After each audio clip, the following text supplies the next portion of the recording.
Hey, this is Walt from StogieReview.com here with another video cigar review. And it's looking like another short ashes video today. It's another miserable day here in Pennsylvania. We've got freezing rain falling all around us, and I decided to work from home today and sneak in a review in between things as I was working throughout the day. It's still fairly early on in the morning, and I wasn't quite sure what I was going to smoke. So I started digging through my small desktop humidor and a couple of the loose bags that I have around, and I came across a cigar that was given to me from Mike on his 40th birthday party. From his 40th birthday, a couple of us got together down at a shop near his house, and his wife put together a surprise party. So we hung out in the cigar shop, smoked plenty of cigars, and had a great time. And before leaving, actually, I think it was when I got there, his wife handed me a goodie bag with some miscellaneous happy 40th birthday candy on it, and this cigar as well, being one of Mike's favorite. This is the Camacho Legendario in a Connecticut wrapper. If I can get it to focus on the cigar. There we go. And I think this is like the third or fourth incarnation of this cigar. Back in, I guess it was around 2006, Jerry and I did an episode of Dogwatch Cigar Radio with Bob and Dale. And the featured cigar was the Camacho El Legendario, as it was back then. So we went out, we buy this cigar. It took me a while to find it. I ended up driving an hour away from home to get it. But it was like a $5 cigar. It was completely unbanded. It looked a little rough. It came in these like 50 cigar crates, or 50 or 100 sticks. And it was an affordable, everyday type of cigar. So we end up buying a couple. We do the radio show, had a great time, really enjoyed the cigar, enjoyed it so much in fact that I started smoking them regularly. It had the power of what you would expect in a Camacho, with a very affordable price point of around $5. They were actually, they may even have been in the $4 range, because at that point in time they were less than all of the other Camacho lines, the Camacho branded stuff. So I started smoking them regularly, and I guess some competition sparked up between Camacho and Rocky Patel at some point, because the Legendario began looking a lot like the Edge. It had a footband. It came, it had a similar appearance, as if it was being marketed the same way. The boxes didn't have the gimmicky, for beware full-bodied cigar or something like that post on it, but a lot of people were saying that it looked similar with the footband and things like that.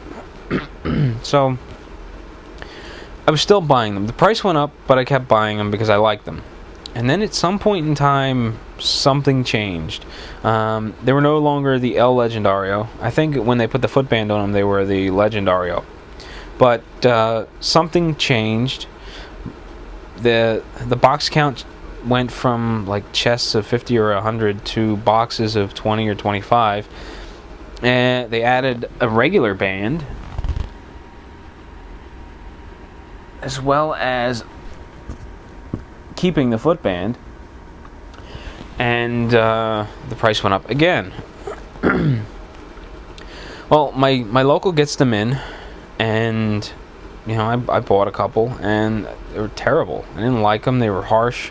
They irritated my throat. Didn't like them one bit. I came back to them a couple of months later, same thing. Didn't like them. Sitting age did nothing for them. And I decided that, with the increased price and the blend change, that it wasn't the cigar for me, and I stopped buying them. And I haven't bought one since, and that's been, I don't know, year, maybe two. Okay, a little bit of a power flicker there from the ice, I would imagine, but as I was saying, so I stopped buying them, and then they rolled out the Connecticut version of the same stick. And Mike seems to really like them. I don't care for the standard version, so we're gonna light up the cigar and see. And of course, this is, the Mike Special 60 ring gauge behemoth. So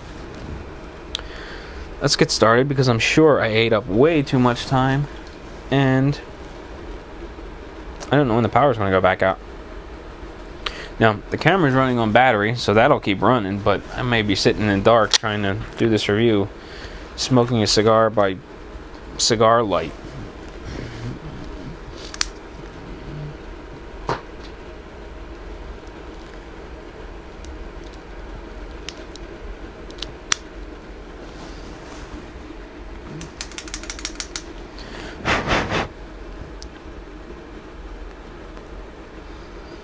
An effortless draw, just as I would have expected. Looks like we got a little bit of the cap lifting. From a look standpoint, it looks pretty good. There's a couple of medium-sized veins, but there aren't any flaws jumping out at me. Just like any other Camacho product, the entire cigar is softer than your average cigar, it seems. So let's fire it up and see how it goes.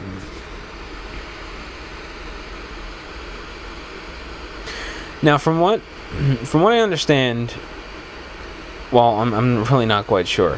When I had someone come up from Camacho tell me that the blend changed, and I had someone from Camacho tell me that the blend didn't change.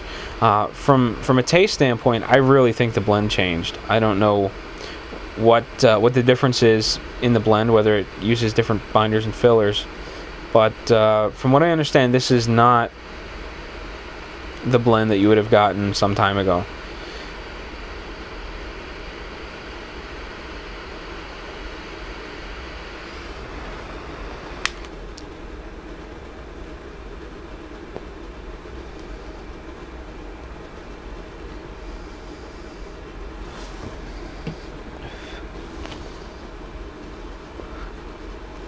We're off to a decent start, so sit tight. I'll be back when I decide to take another break from work, and we'll see how this goes. I'll try to keep it relatively short. I glance up and I see like 8 minutes already, so sit tight and I will be right back.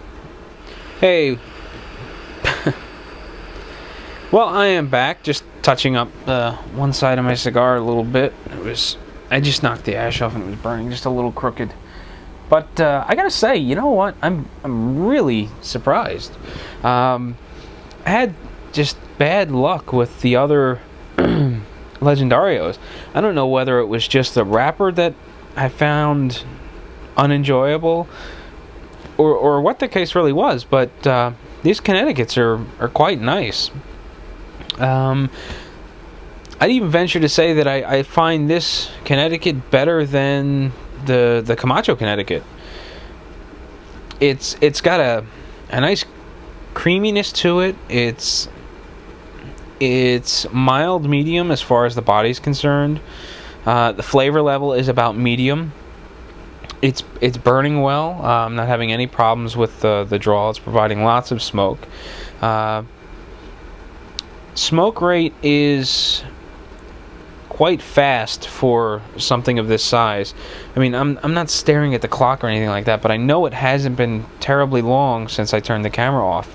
I've been at this for, I don't know, maybe 45 minutes to an hour, and I know that may seem like a long time, but being a slow smoker, even slower when I'm working, I really expect these cigars to last 3 to 4 hours, and generally they do.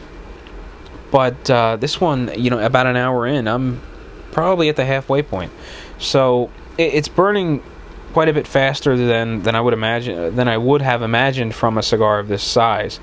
That probably has a lot to do with the fact that the cigar, felt a bit soft in the beginning. Camacho just has a tendency to, I'm assuming, just underfill their cigars a little bit. Ultimately, I've never smoked a plug Camacho.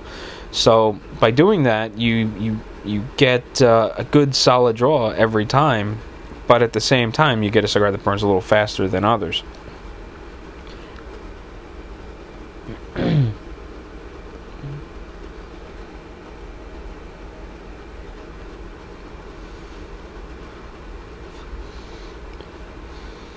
still, just excuse me, just a creamy sensation on the palate, a little bit of spiciness through the sinus, just a little bit of that just Connecticut bitterness, and just a straight up tobacco flavor as far as the core.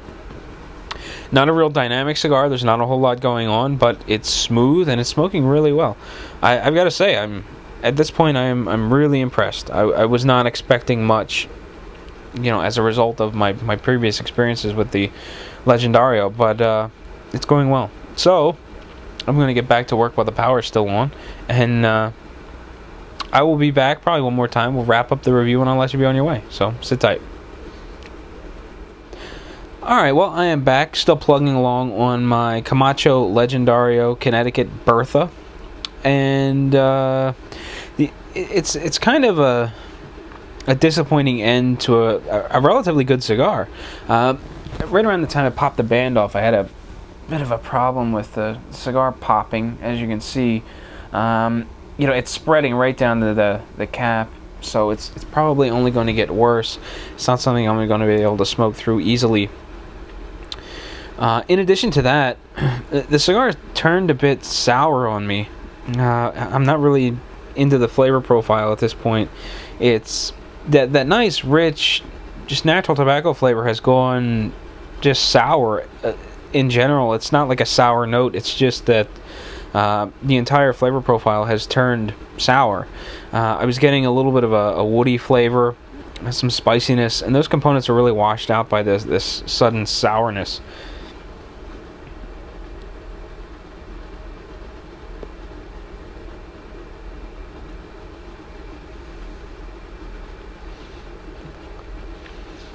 Now, aside from that split, the cigar is smoking really well. It's providing lots of smoke. It doesn't require any touch-ups.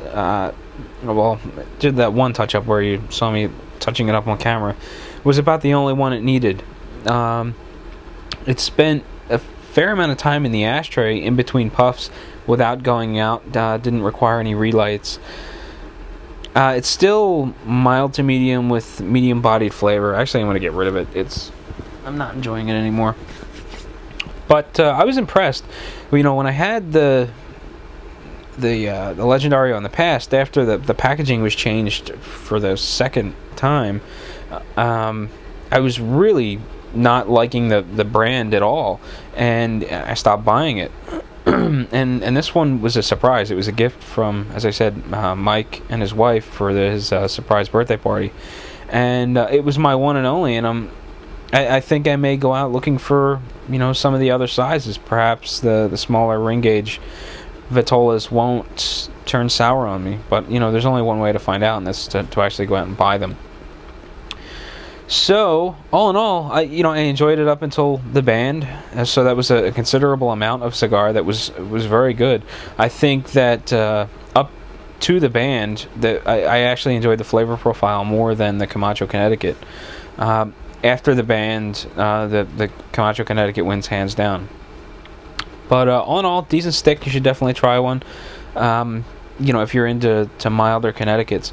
I'm not sure of the price point anymore. They seem to go up every year, and quite frankly, they're for the budget stick that Camacho labels them.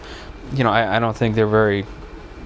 I don't want to say budget friendly anymore, because they're still under like $7, but they're just not.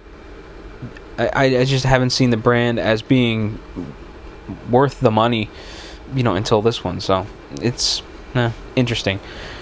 But anyway, don't want to blabber on and on. So I'm going to kill the video, and until next time, happy smoking.